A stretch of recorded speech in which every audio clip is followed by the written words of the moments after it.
जय महाराष्ट्र मित्रांनो, राज्यातील विशेष लाभार्थ्यांना आर्थिक सहाय्य करणाऱ्या योजनांमध्ये दिरंगाई होणारा विलंब टाळण्यासाठी मुख्यमंत्री देवेंद्र फडणवीस यांनी मोठा निर्णय घेतला आहे। तर मित्रांनो, आता संजय गांधी निराधार योजनेसह श्रावणबाळ योजनेसारख्या विशेष अर्थसहाय्य योजनांचे पैसे महाडीबीटी मधून आता थेट लाभार्थ्यांच्या खात्यामध्ये जमा करण्यात येणार आहे। तर मित्रांनो, याविषयीची सविस्तर अशी माहिती आपण या व्हिडिओच्या माध्यमातून जाणून घेण्याचा प्रयत्न करणार आहोत।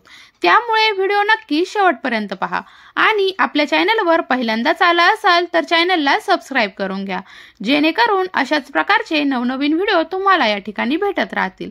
तर मित्रांनो, शासनाच्या विशेष सहाय्य कार्यक्रमाअंतर्गत राबविण्यात येणाऱ्या राज्य पुरस्कृत संजय गांधी निराधार अनुदान योजना, श्रावणबाळ सेवा राज्य निवृत्ती वेतन योजना अंतर्गत लाभार्थ्यांना ठराविक मानधन दरमहा अदा केले जाते।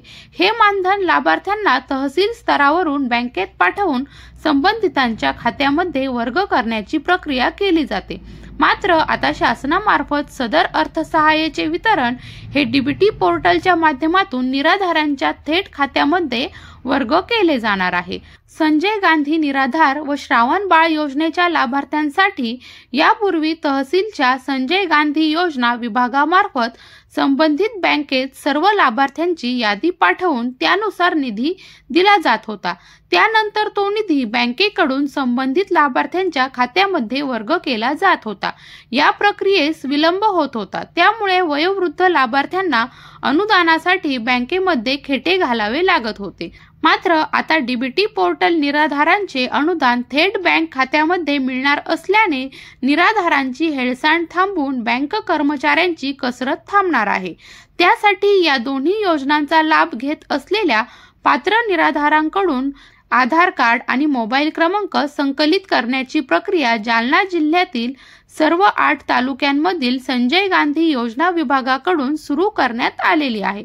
याबाबत गाव स्तरावरून तलाठ्यांना आवश्यक त्या सूचना देऊन संबंधितांना कळवले जात आहे। 30 मे पर्यंत कागदपत्रे द्या, अन्यथा अनुदान अडकणार। संजय गांधी निराधार योजना व श्रावणबाळ निवृत्ती वेतन योजनेचा लाभ घेत असलेल्या लाभार्थ्यांनी येत्या 30 मे पर्यंत अद्ययावत आधार कार्ड व मोबाईल क्रमांक म्हणजे बँकेशी संलग्न असलेला मोबाईल क्रमांक तलाठी यांच्याकडे देण्याच्या सूचना देण्यात आल्या आहेत। या मुदतीत आधार कार्ड व मोबाईल क्रमांक न देणाऱ्या लाभार्थ्यांना अनुदानापासून वंचित राहावे लागणार आहे। तर मित्रांनो, संजय गांधी निराधार व श्रावणबाळ सेवा निवृत्ती वेतन योजनेचे अनुदान आता डीबीटी मार्फत सरळ लाभार्थ्यांच्या खात्यामध्ये दिले जाणार आहे। यासाठी हयात असलेले प्रमाणपत्र, अपडेट आधार कार्ड आणि बँकेचे पासबुक तसेच मोबाईल क्रमांक ही कागदपत्रे देणे गरजेचे आहे। तर मित्रांनो, महत्त्वपूर्ण असा व्हिडिओ होता। आवडला असेल तर लाईक करा, शेअर करा आणि आपल्या YouTube चॅनलला सबस्क्राइब करून घ्या। धन्यवाद।